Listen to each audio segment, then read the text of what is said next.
Realtors and investors from across the country. Today is Thursday, April 20th, 2023, and this is All the Leads Mastermind podcast number 425. I have nothing this week, no interviews, nothing to add. Bruce, take it away. All right. Well, I want to welcome everyone. If you see me bundled up, I hope that all of you guys are enjoying nice, warm spring weather. I am not. It snowed yesterday. I am going to blame Jim Sullivan for that. But I've had a good couple of weeks. I don't know how many of you saw my Facebook post, but I've had a nice, refreshing, recharging few weeks in nature with some amazing views. And Bruce, just to clarify, I don't control the weather. You're staying in one of my places. Yeah, I'm staying in Jim's places. Right. And he told me that the weather was going to be totally fine. He said it'd probably be 80 up here every day, and no wind and no snow. So Jim, I will blame you for that, though. You lied to me. All right.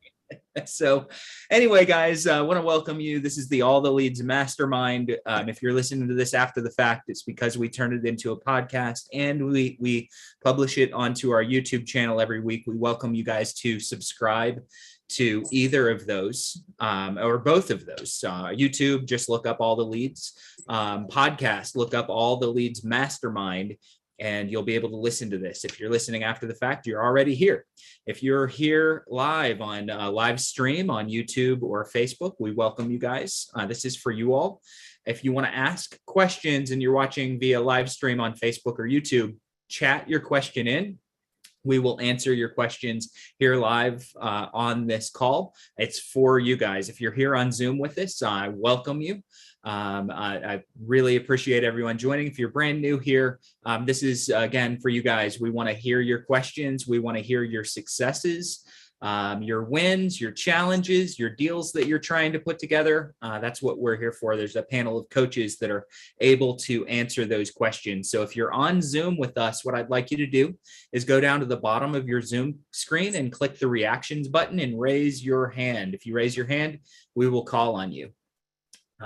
I sound like an old hat saying this to some people, but if nobody raises their hand, it's going to be a short call. We try to keep this at about an hour, answering questions and comments and hearing success stories. If you've never heard of All the Leads before, we provide probate, divorce, and pre-probate leads along with a complete system, mailing system, websites, so many different things. So if you're looking for seller leads based on life transitions, that's what we do. Reach out to us, let us know how we can help. With that said, I'm going to go to our coaches and find out if there's anything that they have to encourage you guys, to motivate you. Bruce, I'm just going to say, if we don't have any questions, we'll have to sing happy birthday to Chuck. We don't want that. Apparently it's Chuck's birthday. Is that true? Yeah. Jim, I will let you sing. I will lip sync. No, thank you. Happy birthday, Chuck. No, I have nothing else. Great. Thank you. So I've had a very busy week with attorneys this week. So a lot of the times we do talk about what are possibilities for us to build relationships. Well, if you can get your foot in the door, I highly recommend that you take the opportunity to see if you can present a lunch and learn opportunity by the entire attorney's office or the law firm lunch, and be able to present what it is and how you're able to help people settle estates easier than doing it alone. You just might walk out of there with a lead in your pocket. Yep. Chuck, you went to a networking event this week, right? Didn't you network with some attorneys or something like that this week? I've been with attorneys Monday, Tuesday, Wednesday, and I just came back from an estate planning attorney just prior to this in time to get lunch and hop on the podcast. So I've been, and you know, for me, again, specifically, right, I've engineered this very intentionally so that way I have an ulterior motive to walk into an attorney's office. So I signed up as a volunteer and ultimately the chair for the executive leadership team of our county's Walk to End Alzheimer's for this year.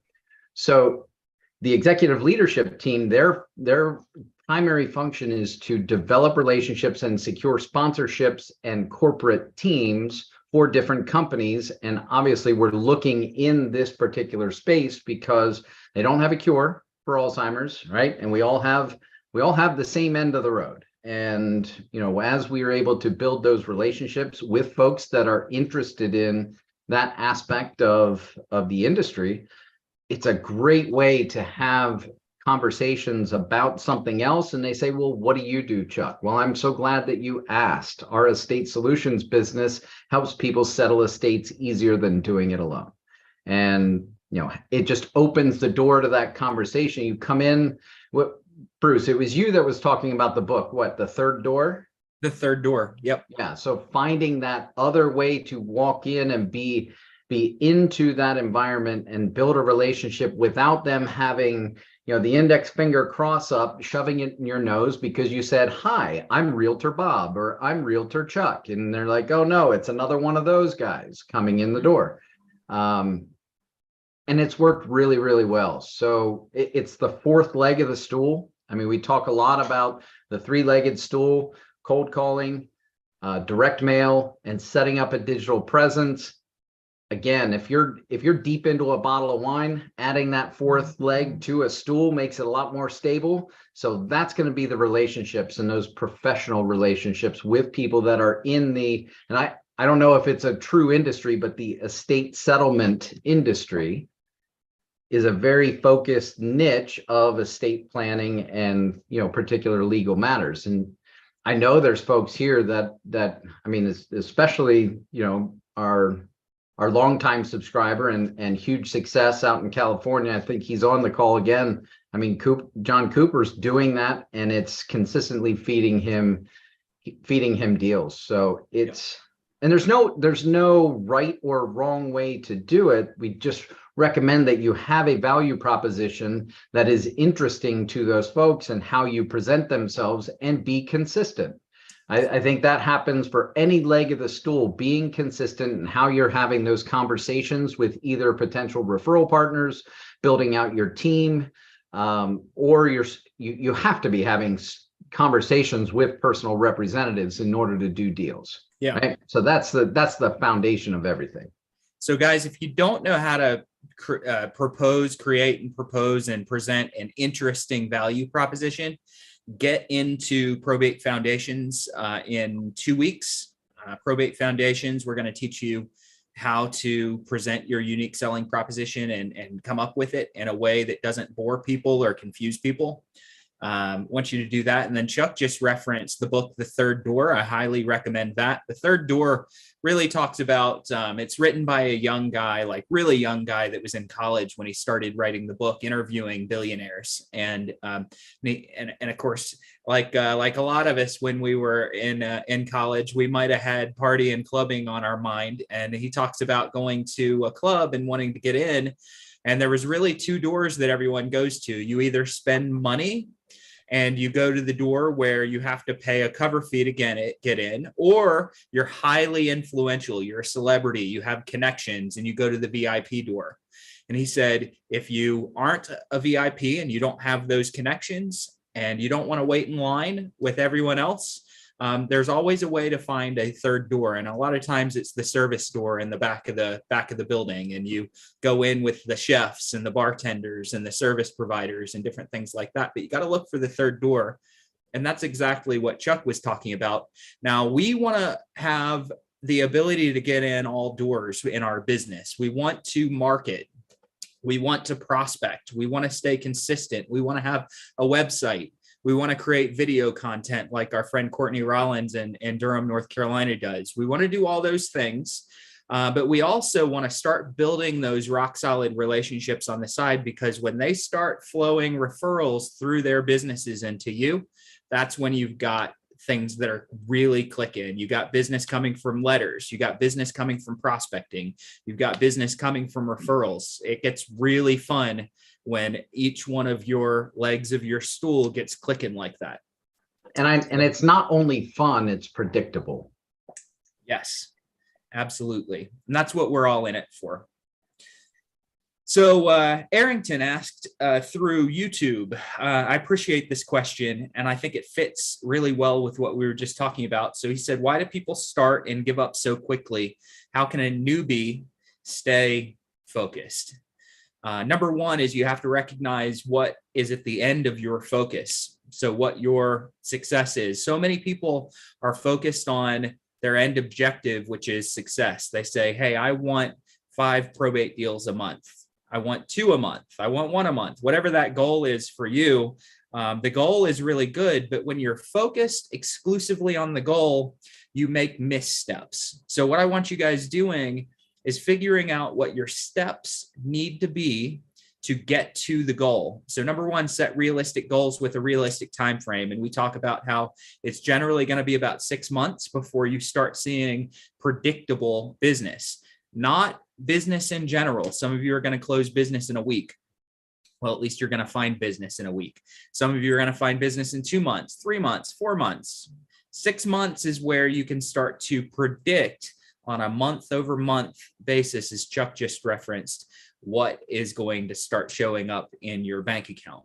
Okay, so you have to know that, and that's something that you've got to set that realistic expectation. And then you want to lay out your key performance indicators, or KPIs for short. If you don't know what KPIs are, go Google it, look it up. You want to identify those activities that you can do on a day in, day out, week in, week out basis that will lead to the result. So don't focus on the result. Focus on the core activity, and I call those the clues that lead to success. Because there's a saying out there. I think Jim Rohn was the first person to say it. Maybe not. I hear Tony Robbins say it a lot, but it's success leaves clues. Stop focusing on the success and start focusing on the clues that will lead to the predictable success in 5, 6, 7 months for many of you. And realize that business isn't always going to take that long to get predictable. But if you build your plan for that, you're going to start to see it, and you're definitely going to get there. Arrington, your question, why do people start and stop so quickly? We're dealing with agents and investors. It's one of the reasons I tell people, don't worry about what your competitors are doing or how many people are getting leads or working the probate niche. 90+% of people that you will compete with are gonna be looking for immediate results.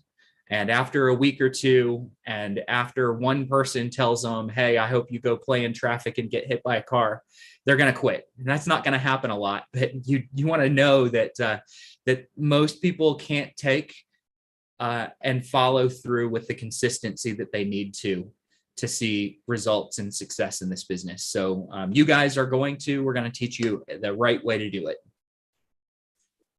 Yeah, it's really important to, it all comes down to conversations. So if people are starting up and they're not having conversations with ideal prospects, which is exactly the data that we provide you with their contact information, that's going to lead to, well, it's not working, and doubt creeps in. And that's the key focus. So along the lines of what you were saying, Bruce, the results is having the conversations. Well, measure the actions to get to the conversations. Sit at my computer, put on my headset, pull up the list, fire up the dialer, press go. Mm-hmm. Those are the measurements that you want to measure, and then the conversations will be the result, and then the deals will be the result of those conversations. Just line it out, and it makes it a very simple and clear critical path to success. And you'll show yourself exactly what you need to do to get to where you want to go. Yep. All right. I want to remind everyone, if you are in Zoom, obviously you can chat your questions in. We have no problem with reading your chat and your questions, your comments, and answering those. But if you're here, I'd love to see you guys. Love you to raise your hand and ask your questions, share your stories, your successes live with us. I do have a question from Courtney here. He's asked if there's any experience on contesting a death certificate. Okay, so the son of a decedent claims that there's a person that's erroneously placed on the death certificate. The title company wants basically a friend of the decedent to sign off saying that he has no interest in the estate, because he's not a blood relative, and somehow he's ended up on the title. Courtney, if you're here and you want to raise your hand and kind of clarify that for us a little bit, make sure I'm sharing it properly. Let me know. Raise your hand. That's a complicated one. So it sounds to me like the person that sent the death certificate in is this non-relative who's kind of like almost sounds like a godson. That's what it sounds like. Yeah, I'm working with the actual son seller. I met him at the courthouse, and he's claiming that the guy, just as you stated, as I wrote, that the guy is not his son. Just came into his life around when the guy was like 30 or something years old. There's no DNA test or anything like that, and he doesn't have like a strong relationship with him. I have it locked up and put it in title and have a buyer, but the title company just contacted me requesting an affidavit from the alleged son, and wants them to have a notice of creditors put in. And this is North Carolina, so I helped them put the notice of creditors in because they just need to see that at least one time that it was actually filed once. And I did ask them if we're going to contest and try to disprove that or prove that the person's not his son. Can we go ahead and move forward without the other information? So I'm waiting to hear back from there. But yeah, any experience contesting a will would be, or the alleged heir would be very helpful. I want to hear from the other coaches and also anyone on this call that maybe has dealt with a situation like this and hear what you guys have done. I've contested a will before, not a certificate of, not a death certificate. Now, who filed probate? Did the blood son file probate? Yeah. So the blood son is the administrator. He filed probate. There's no will, so he's the administrator. And I was a little confused as well because I thought in North Carolina that property does not have to go through probate if it's even if there's not a will, because it goes directly to the heir. But I was a little confused by why they're requesting that information. If that's is there an attorney? Not, well, I don't think anyone's involved, but I'm about to involve Yep, this is an opportunity to build a relationship with your attorney, because you're correct. In North Carolina and a lot of states have the ability to carve real estate out of probate. Not everybody's state. North Carolina is certainly one of those. You can carve the real estate out of probate, but if you're a personal representative and you don't have an attorney and you don't know what you're doing, you could end up landing that real estate into probate.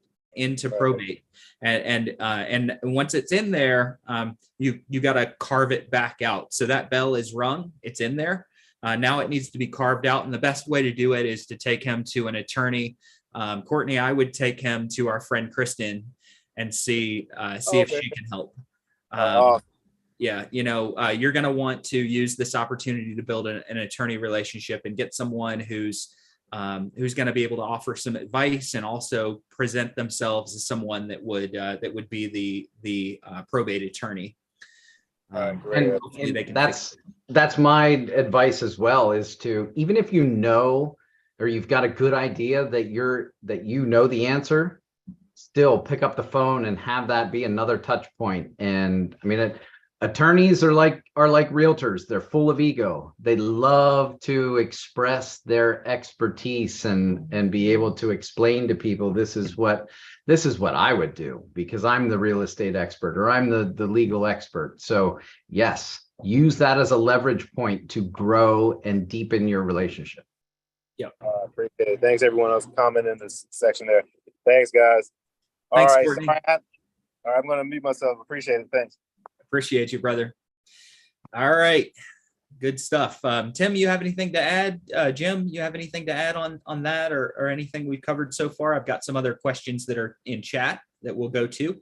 Hands up, guys. Hands up. Share your stories and questions. We will get to Tyrone here in a minute. As soon as I'm going to answer a few questions, I just wanted to give Jim and Tim a chance to chime in if they wanted to. If not, I'm not going to.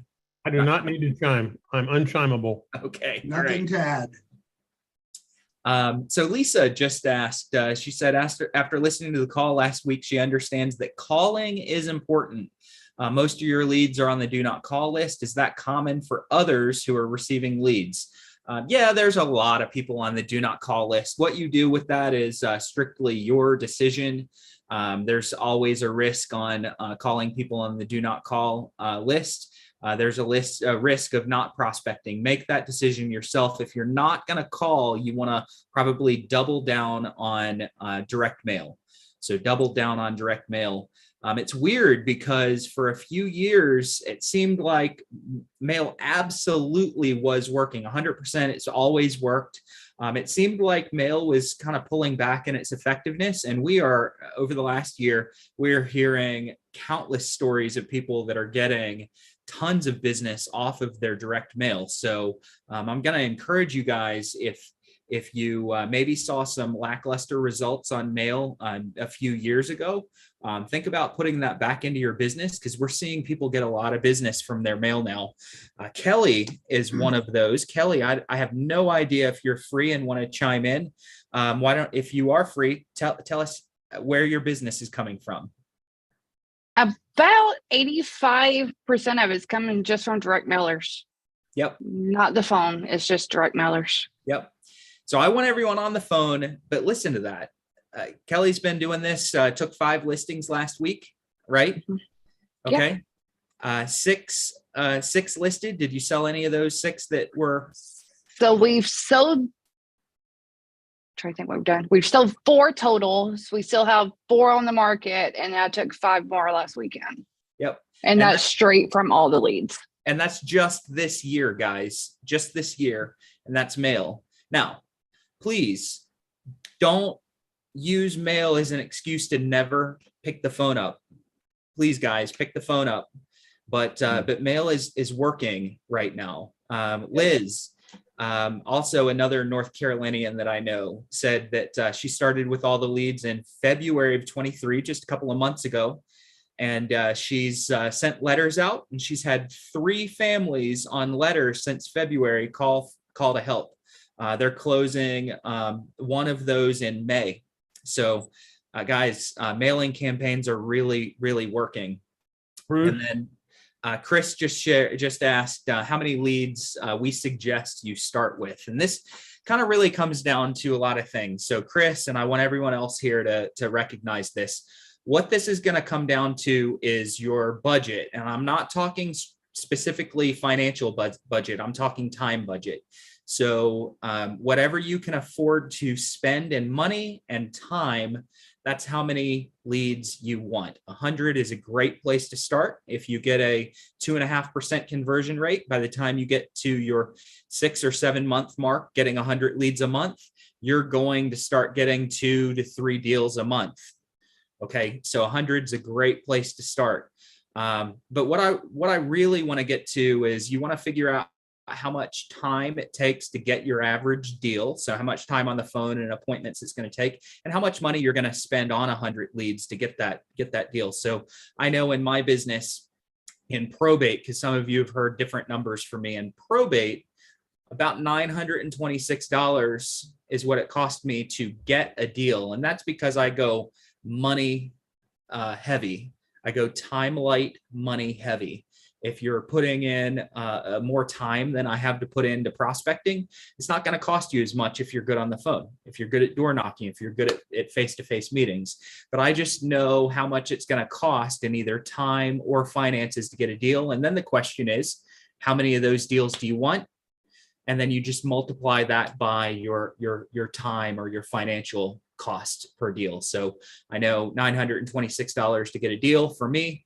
If I want 10 deals, I spend $9,260. Okay. That'll get me 10 deals. If you're time heavy, just multiply the amount of time that you're going to spend to produce an average deal. And if you have no idea what your numbers are, guess and adjust. Guess and adjust. Every 3 months, make some tweaks and adjustments up or down to figure out whether you're going to get more of a conversion or a little bit less. Hey, Bruce. Yep. One of the things that you need to point out also in regard to mail is that timing is important. And what I mean by that is that if you're putting out a mail campaign, you need to think about what your objective is. If you're an investor and you're looking for low-hanging fruit that has a fuse that's already lit, they've really got to get rid of that property because they have a critical financial need that is immediate and it's been cut out of the probate. They want to sell it tomorrow because somebody's got a medical emergency or a housing emergency or whatever it is. That's something that you want to pound away at, and you want to make a nice, big, solid first impression to deliver your message that you're the person that's got money to make an offer, can do that quickly. The other side of it that's equally critical to know is that probate leads are different than almost any other type because of the fact that they season so well. And the reason for that is that oftentimes in probate, sometimes they'll be really anxious to get it settled, and they'll settle the probate out in 30, 60, 90 days. It's all done, put to bed. Everything's been done that's going to get done, and the house is either on the market or already been sold.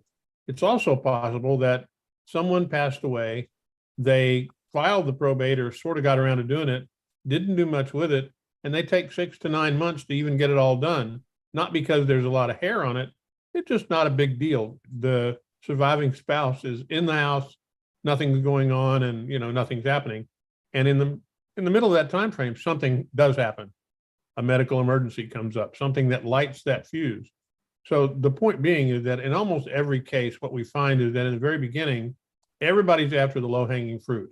All the investors that have the opportunity to acquire probate information, they're banging away at it hot and heavy in the very beginning. They don't have any kind of staying power. They're not staying in the game. Theirs is strictly a numbers game. If you continue to do it and you do a 6-month mail campaign to your leads you've had for 6 months, you will get information out of it that you wouldn't expect. Everyone that we know who's done a 6-month and even a 12-month campaign, it comes out of the woodwork. It's like, I remembered you sent me something a long time ago and it didn't do anything. And, just yesterday, we were about to make the decision about doing something here. So you've got to be consistent and map out a campaign that's not just what am I going to do in the first 30 days, the first 60 or 90?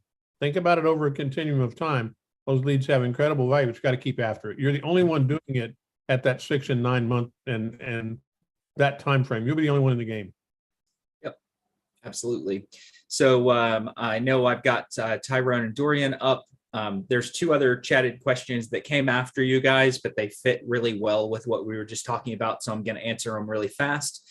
For those of you that didn't see the chats that were happening where we answered these, one person had mentioned that they were curious. So Carmen had said, I'm curious about Kelly's campaign. Kelly, please correct me if I'm wrong, but I think that you started with 3 mailers and you didn't change anything off of the letters that we have in our system. All right. I want everyone to know that every single consumer that's out there has their own formula that it's going to take to unlock them. For every 3 people that pop up and say, hey, I got this letter and I want you to come sell my house, there's going to be a bunch of other people that letter doesn't unlock the formula. So you want to change your letters up. You want to talk about real estate in one letter. You want to talk about concierge or turnkey services in another. You might talk about an estate sale in another. There's no perfect formula that fits every single person, but the idea is that you're going to do at least 1 mailing a month, if not more, but at least 1 a month, and you want it to last 5, 6, 7 months. Some people go 18 months on their letters. But you want it to last 5, 6, 7 months with at least something every month. And tweak and adjust every 3 months. Go in and add a letter in, maybe add a postcard in somewhere in the mix, different things like that. And if I'm not mistaken, I think Kelly is just adding her 4th and 5th letters after she's seen the results that she's seen. Did I get that right? You did. So we started with the first 3 and then I just added month 4, 5, and 6. So I just added a doubled. And what do your first 3 generally say? One just says we can help you with your probate. It offers a list of services with property management, electricians, clean out, all the things. That's the first one. The second one is just a follow-up saying, hey, we sent you a letter last month. And then the third one is they're very much like, hey, if you have real estate, this is what we do with real estate. And then we just added postcards, brochure, and then the checklist. Great. Wonderful. Thank you so much for contributing, Kelly. I'm leaning on you a lot these last couple of weeks. This is good. Rebecca had asked if we could share which direct mail service we're using. We're using the All the Leads direct mail service. It's called Mailbox Motivator. The good thing is, for anyone that puts 3 or more touches on autopilot, it comes with a substantial discount. So autopilot is where you set it and forget it. Doesn't mean that you can't tweak and change and add things later, but you pick 3 or more mailers and say, I want this one sent 3 days after my list comes out, and this one sent 35 days later, and this one sent 45 days later. And you, as long as there's 3 in there, there's a big discount. We have 40 plus letters and postcard templates that you guys can choose from. You can make your own edits and make it more like you, or you can go really minimal on your edits. But Mailbox Motivator and our All the Leads platform, we're able to fulfill your mail for you, even if you're not getting leads from us. If you want farming, or you want us to mail FSBOs or different people like that, you can always use us for that as well. But our letters are very specific for the probate industry, but we can help really anyone. Now, with that said, I know Tyrone's been waiting for a while. Dorian, you're going to be up next after Tyrone. Go ahead and unmute yourself. Thanks for the patience and waiting with us. Oh, sure. Thank you. New to probate, not new to real estate. I've been in real estate now for about 15, 20 years. I'm just kind of curious, who would you contact first, or does it matter, the PR or the attorney? When you get your leads, your campaign wants to be built specifically around the PR. Okay. I don't call the attorneys or send a letter to the attorney and say, hey, I see you're working with the Tom Jones estate. I don't do that. I do work the attorneys separately, but I don't customarily, and there's some exceptions to this, but I don't customarily go after the attorneys talking about a single specific estate until I've made contact with the PR. And then I will get the PR's permission to speak with their attorney and say, I know they probably have billable hours. I'll make it fast. I just want to make sure that I know how to help you. And then I'll call the attorney and say, hey, I spoke with your client, so-and-so. This is about the estate of this person. Do you have 5 minutes? And now I've got my in. Now, so I'm going after the PRs with my marketing and prospecting really heavily. Now, all the attorneys that land on that list, I'm typically going to pick 5 to 10 of them that I want a relationship with, and I'm going to start to go after them and build a relationship without necessarily honing in on the specific client that we share. I'm just trying to build a relationship with them in general. So I'm running 2 campaigns, one that's focused on the PR and then a completely separate campaign focused on the attorneys. I see. Okay, that's great. That clears that up. Okay, and number 2, I don't know if this is the right place or maybe it's going to be somewhere else. Do you guys have a place where we can role play the agent calling the PR? Because I'm eager to get on the phone, but I don't want to mess it up yet. But I want to get on there. I want to have some sort of good foundation. So I have no problem talking to people. That's no problem for me at all. But I just want to make sure that I come at it the right way. I don't want to be trying to reinvent the wheel when all of this expertise is right here. So I'm just diving in, leaning on you guys first before I start making those calls.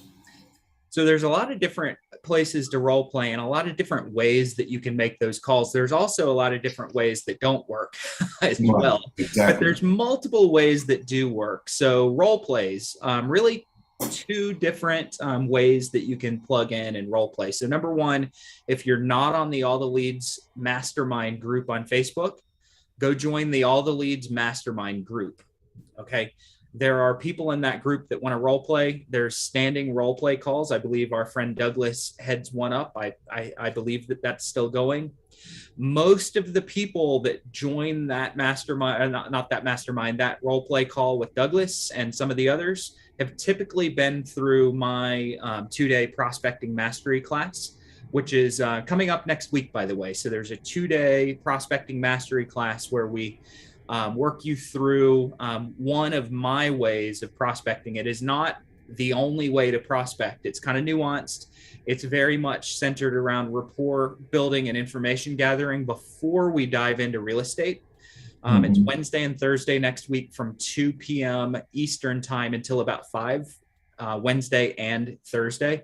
So 11 Pacific till 2, or 2 till 5 if you're East Coast. And that class is $149. We try not to charge for trainings and classes very often, but that's a substantial class. And it's next week. I teach that once a month. That one will have 5 or 6 role play sessions built into it.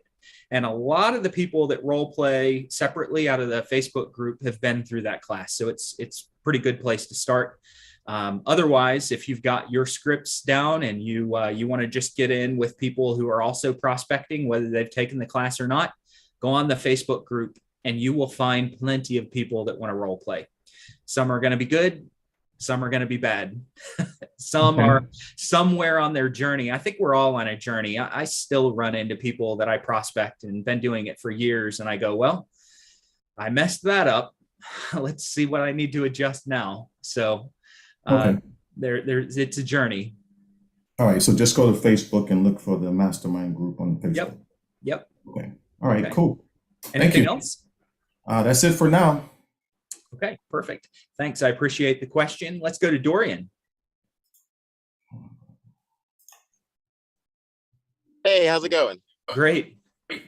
Cool. So I just have a really quick question. I've been really doing more so bootstrapping as terms of prospecting, where in my community, I've seen a good amount of homes, either they were boarded up or they've had like code violations or something of that nature, where I actually have seen it would say under the estate of whoever the owner was. So then I would look that up in public records and I would see that nothing has been filed in terms of a probate. But after finding out the name of the person and skip tracing, I'm able to find children, potential heirs, and things of that nature. So my question really is, in terms of next steps, should I reach out to these potential heirs and then, I guess, how could I be of service to you? Like, your parents had this property, et cetera, et cetera. I'm just a little fuzzy on how to go about it. Yeah. Because there's not like a proper, probate in place. I'm in New York, if that matters. And in my county specifically, it's referred to as a surrogate court. And, I actually got the website after I went down in one time. They're like, oh, just look that up online. You can save yourself some time. It's like, cool. So every time I find like a house or something like that, I'm like, all right, let's do the name search. They have the will search function as well. But these homes that I've been seeing specifically, there's death certificates that I see. There's like affidavits where it's like, okay, we're looking for specific heirs. We found people, we haven't found people, but there's no, next steps for what the property is. Got it. Yep. So generally speaking, it sounds like this is a mix of trusts, of probate, of pre-probate, kind of an overall mix of properties, because you're doing what's more like driving for dollars and finding houses that look like there's an opportunity, and then skip tracing and kind of backdooring in to the information you get. So what you want to do is you want to definitely call or door knock, probably call and offer a service, because what you need to realize is these folks, they don't know what they don't know.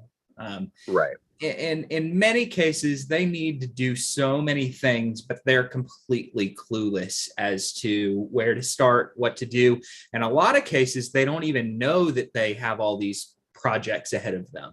They really don't know what they don't know. So when someone tells you we've got it all handled, it doesn't mean that they're lying. It means that they don't know what they're about to encounter. So what I want you to do is offer a service, offer kind of a turnkey style or concierge service. Do what Kelly mentioned earlier, and you're going to offer the locksmiths and the estate sale companies and the clean out crews and the real estate service. And you're just going to offer to be kind of the hub that connects them with the people that they need to go to. Now, you need to have those connections and those relationships. So have the attorneys for the people that don't have one, have the estate sale companies, and really make sure that you're connecting them all the way around.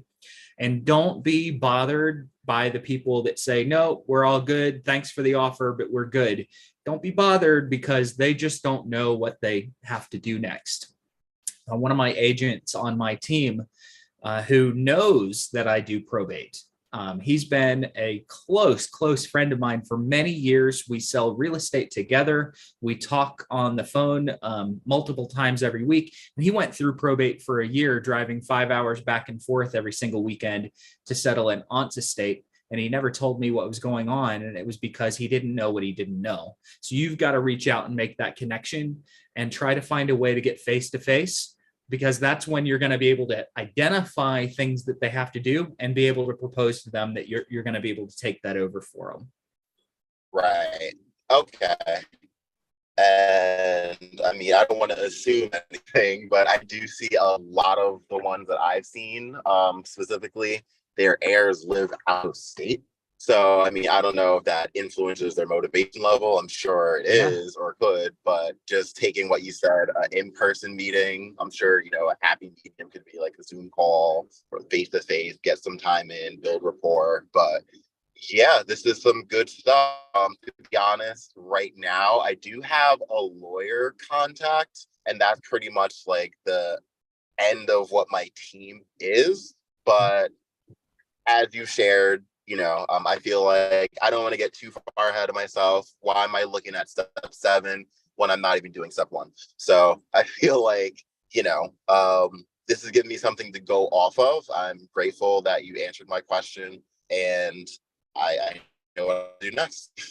So you want to learn how to build your team out a little bit more, jump into Probate Foundations, first Wednesday of the month. It's free for everybody, whether you're getting our leads or not. Jump into that, and we'll kind of walk you through building that team out a little bit more and being able to offer more of a comprehensive service that's really going to be of value and separate you from anybody else. But regarding the out of state personal representatives, I mean, they have the highest likelihood of needing help from feet on the street in your local market. So absolutely, they have a priority for you to reach out to first. Yep. Cool. Good to know. Good to know. Good. All right, let's go to Joan. Then I'm going to answer a couple of chatted questions, and then we'll come to you, White. Joan, go ahead, unmute yourself. And thanks, Dorian. Thanks so much.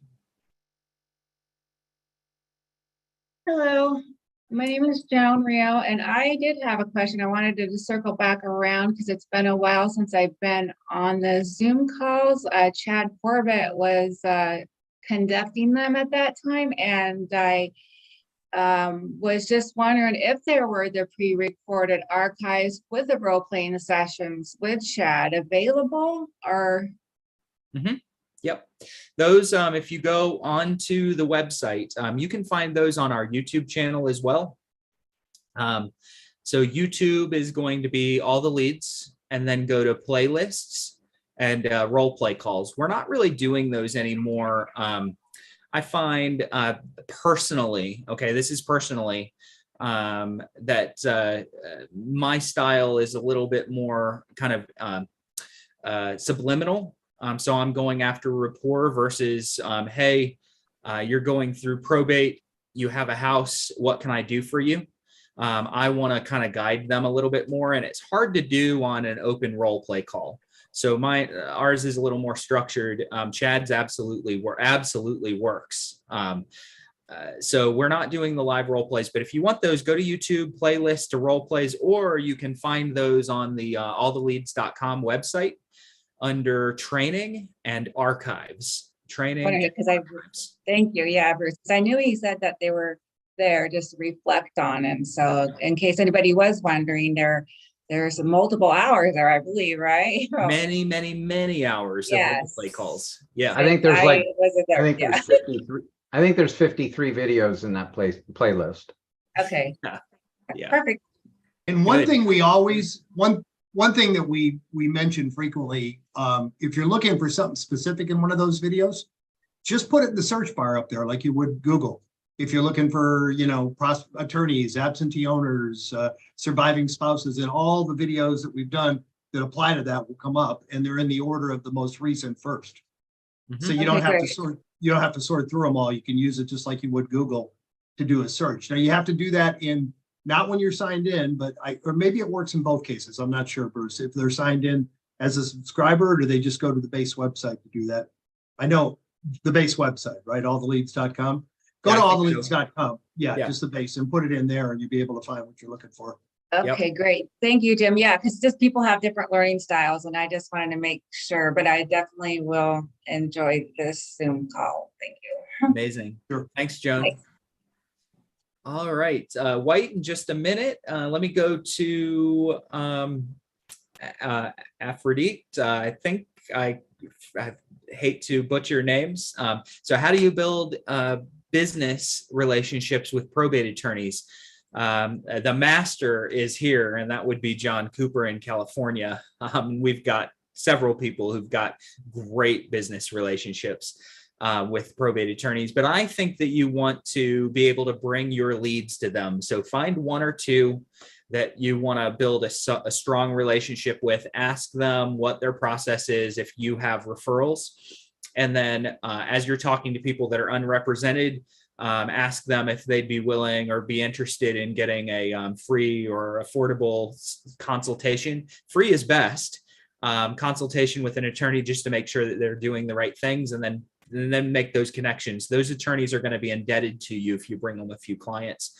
Otherwise, I want to get into 5 to 10 attorneys' offices every single month, and I'm building a relationship with the gatekeeper with kind of goodies. So chocolates, donuts, bakery items, always with my cards and brochures on those. I'm not trying to push through the gatekeeper. I'm strictly trying to make sure that when I leave, everyone comes up and goes, "Oh, who brought these donuts?" And they see my name and brochure over and over and over again. And then when I'm able a few months later to ask for the attorney, it's really warm because they should already like me. So that's kind of how I do it. If anyone else does something different, I'd love to hear from you guys. In the meantime, while I'm waiting, and if you do something different, you want to chime in, raise your hand. We'll call on you. In the meantime, Denise asked, should we call first and then send out letters, or vice versa? So as I kind of mentioned a little while ago, there's no perfect formula for every single consumer that's out there. Calling first and following up with a letter is going to work for one person, and sending a letter first and following it with a call is going to work for a different person. So whatever you do, just pick your approach and be consistent with it. All the leads leans on the side of sending letters first, following with a phone call, because a letter really does warm your phone call up. I do both ways in my business. And I hate to give you kind of that it depends type of answer, but it really does depend. It depends on the person that's opening your letter and answering your phone call. I would probably lean a little bit more toward letter first, call second. Ronald, are the letters in number 10 envelopes working better than postcards?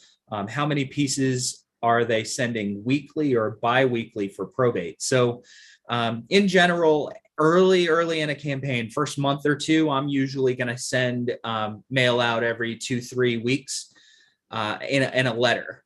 Okay, it doesn't have to be in a number 10 envelope. We want to change those envelopes up. So it might be a number 10 one time. It might be a greeting card envelope another time. Maybe you change the color of that envelope a little bit. We can automate all that for you. When I do postcards, I do what I call a pinning process. And I don't mean that I literally pin a postcard to that letter that's going out into the envelope, but I will do a postcard a few days after a letter. That way, if they got my letter and it goes into their stack and they didn't read it and call me, but they're maybe thinking about it, my name's familiar, that postcard reinforces my brand. So I will mix in over the course of about a 6-month campaign. I'll do 2 or 3 postcards that are following really closely behind a letter, just a couple of days behind a letter. Letters definitely have more of an impact than strictly postcards. We have Well, I think competitors the other, do postcards only. Hold on, Chuck, 1 second. Sorry, man. Certain competitors do postcards only, and they're good. They're going to get results, but you got to deliver that message, and the best way to deliver a message is letter. Go ahead, Chuck. Sorry.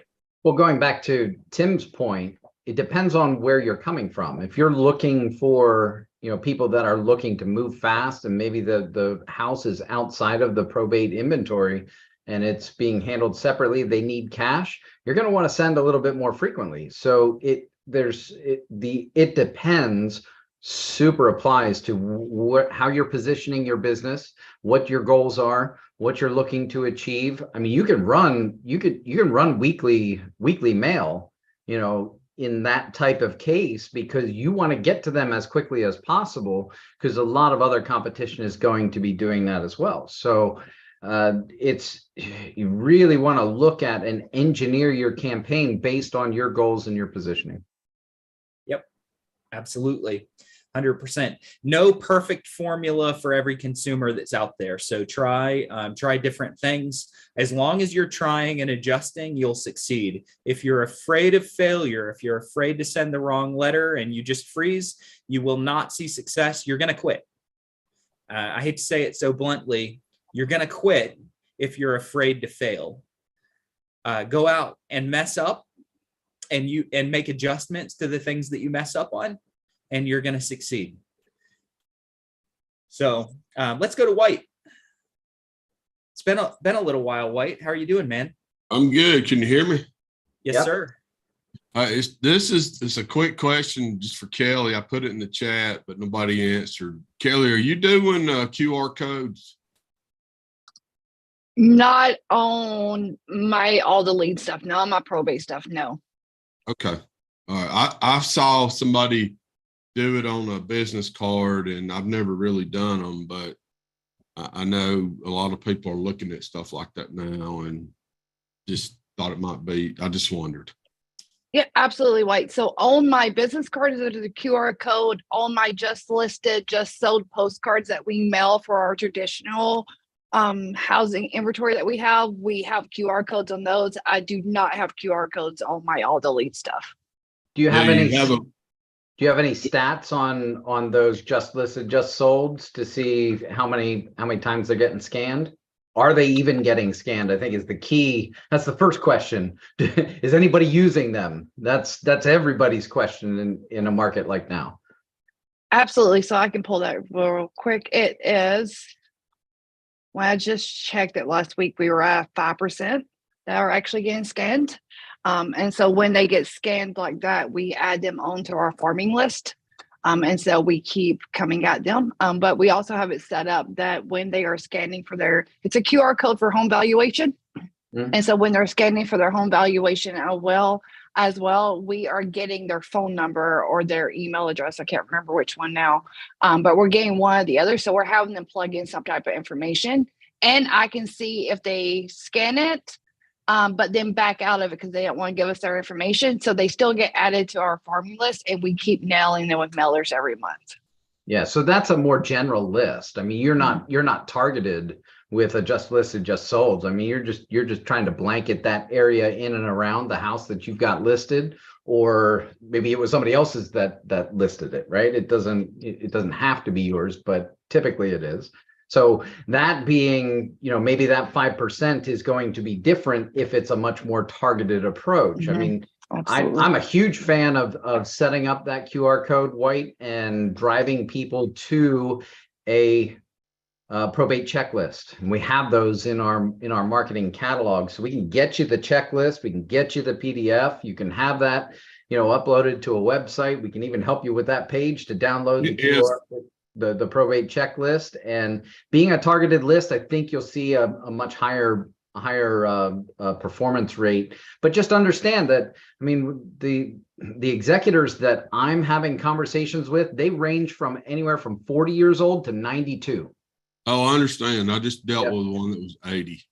Yeah. Two things that are critical to remember is that a QR code can go anywhere you want it. A lot of people think that putting a QR code says, well, I'm just driving traffic to my website. Reality is you can specifically drive it, just as Chuck said, to a particular page, to a particular item, whatever you want to go do. And, you can, I've seen people have 3 and 4 QR codes on a mailing piece, each one to a different area that they want to drive traffic to.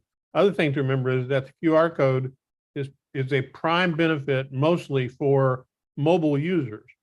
So if somebody's on moving around and they happen to, grab the mail as they're going, stop somewhere and they're, looking at stuff and they see it, they can jump on that QR code and take it right there. They don't have to go type it in. So you're facilitating the people who are more tech savvy, and a lot of them want to use their phone to do it. It's built into both Android and Apple operating system phones, and all of them at this point. Well, Anybody's phone's got a camera can scan a QR code.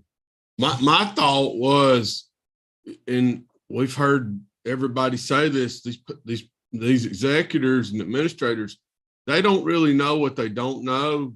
And when they hear probate, they don't know what we're trying to accomplish, the whole process. And that's what I'm trying to get the message out. And instead of, because they say real estate and they think all we want to do is sell that house. Well, that's the ultimate goal, but we do offer a lot more than the average, the average realtor or Yeah, we investor. offer a full service estate settlement, Yeah. Yeah, absolutely. So I have 2 other chats and George's hand up. White, I don't want to cut you off. Do you have any other questions? No, I'm for good. Kelly I or us? appreciate it. Okay, great. Thank you. Thank you, White. I appreciate it. So John just asked if we had a nationwide network of people around the country that we could refer to, and that some of his attorneys ask. The Facebook Mastermind group, absolutely. We are talking about putting one together in another way, but for now, Facebook Mastermind group, and then we're going to find a way very, very soon to put a specific networking group together for referrals and introductions. But use all the Leads Mastermind on Facebook for now. And Bruce, just to drive home that point, I think we've got 19,000 people now in that Facebook group. We've got a little bit of everything, and they all kind of came through the company and through all of you people here. So you can find almost anything you're looking for in there, I believe. Mm-hmm. Just put it out there. Yep. It's true. Yes.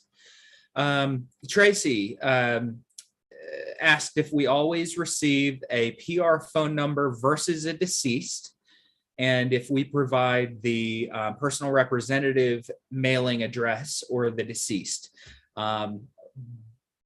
Yes. Yes to all. You're going to get the decedent's last known address. You are going to get the personal representative's address. You are 95% of the time going to get the personal representative's phone number, if not more. Every now and then we can't find it, but most of the time we're going to give you 1 or 2 phone numbers for the personal representative. We're also going to give a couple of additional likely relatives or heirs with phone numbers. And occasionally we'll have the decedent's phone number tied to the lead as well, if it seems like it's still active. So sometimes you're going to see the decedent's phone number there. Most of the time you're going to have a personal representative phone number, and you're usually going to have 1 or 2 other contacts that should have some involvement somehow. Relatives, husbands, wives, different brothers, sisters, different things like that. I've got a pro tip. If the number comes back and it is incorrect, you do have the possibility. Most MLSs has something like Remind or HomeSnap Pro or some type of app service that you can go to the mailing address, look up the mailing address of the PR, and it will give you their contact information if it's linked with your MLS and you're a member of that MLS. So you can even text them, call them straight from the app. So that's another way to a pro tip to find something if the data doesn't match up, but our data is really good. Yep. Love it. All right. I don't know if anyone's going to get this reference, but I'm going to say, hi, Mr. George, how much you pay for the new guy? George, go ahead. I don't know how many people get that reference. Probably nobody. Hi there, Bruce. Thanks for calling. I just have a very quick question. On the letters that you send out, are you sending branded envelopes and letterhead? Are you sending plain, generic, a mix of A little bit of both. A little bit of both. I want for the good old boy that lives next to mom and dad and has been there and works on cars in the backyard. I don't want him to open a letter and see a form letter that's loaded with branding. I want him to feel like I'm just kind of the guy next door that can relate to him, or the gal next door that can relate to him. And then for those really professional people, I want them to see something that's more kind of form letter with some branding on there. But you're gonna have people that open a letter and they look at it and they go, well, this isn't professional enough, and they throw it away, or they don't read it. And that same person that maybe threw one away, next month they're going to get one that's more professional and they're going to like it. Maybe it's 2 or 3 page letter, they like that, or maybe it's a really, really short letter, and and they go, this isn't enough. So you're changing your marketing approach up every other time so that it appeals to a different segment of your audience. So I would. The message that you're delivering sometimes determines what you're sending out. If you're trying to put something out about a listing and all of the wonderful things that your organization provides as a listing package, then you may want to brand it. If you're talking about personal services or experiences or anything like what Bruce said, like you want to make it more folksy, probably not. But look at your message and think about how you want to deliver that message, as opposed to just a packaged approach. This particular info that I'm putting out in this one probably would benefit from having a logo on it. This one not, and maybe this one is just a regular letter, but on the outside of the letter it says regarding the estate of Sally Smith, so that the sees it as a legal document, or somebody who might be putting a lien against the account. So it's a lot of it has to do with the message. Okay. True. All right. Thank you. Thank you, George. Appreciate it. All right, guys, in the off chance that I overlooked anyone that chatted a question in, because we had just a lot of chats today. If I did overlook anyone, it was not intentional. We will go through. If there's something that we missed that I can answer by video, we'll do that, and make sure you guys see it on our socials. So make sure that you're following us on YouTube, All the Leads, and on the Facebook group. So if we miss anything, we'll put it there. One of the beautiful things about this is people ask questions that you might not have thought to ask, and it's kind of the perfect thing for you to listen in on. Same thing goes for the YouTube channel, the podcast, and the social media pages. Someone is going to ask a question that you're going to learn a lot from, especially when we're able to give kind of an answer, and some of our community members are able to put their 2 cents in. We've got some really smart people in this group. Many of them have more experience than us as coaches, and they're going to be able to contribute as well. Jim? All right. I want to thank each and every one of you for being here today. Like I always do, I want to particularly thank those that actively participated, shared experiences, thoughts, and ideas. I want to challenge each of you, take one thing that inspired you on this call, go out and put it into practice, and please come back next Thursday and share the results with the group. Have a great week, everybody. See you same time next Thursday. Take care.